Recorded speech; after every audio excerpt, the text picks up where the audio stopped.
World vision പാർട്ട്ണർമാരെയും തൊഴിലാളികളെയും ആക്രമിച്ച കേസിലെ പ്രധാന പ്രതി പിടിയിൽ. എഴുകോൺ സ്വദേശി വൈശാഖിനെയാണ് കഴിഞ്ഞ ദിവസം എഴുകോൺ പോലീസ് മുളവനയിൽ നിന്നും പിടികൂടിയത്. പ്രതിക്കെതിരെ കാപ്പ ചുമത്തിയാണ് പോലീസ് പിടികൂടിയത്.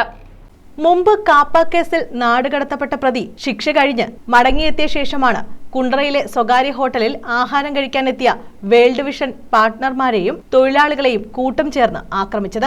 അക്രമത്തിൽ വേൾഡ് വിഷൻ പാർട്ട്ണർമാർക്കും തൊഴിലാളികൾക്കും സാരമായി പരിക്കേറ്റിരുന്നു.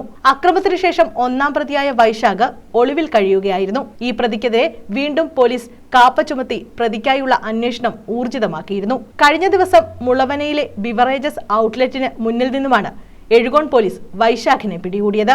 എഴുകോൺ ISHO ടി വിജയകുമാറിന്റെ നിർദ്ദേശപ്രകാരം SI ഇൻസാം, CPOമാരായ കിരൺ, രാഹുൽ, അഭിജിത്ത്, റോഷ്, അനന്തു എന്നിവരടങ്ങിയ സംഘമാണ് പ്രതിയെ അറസ്റ്റ് ചെയ്തത്.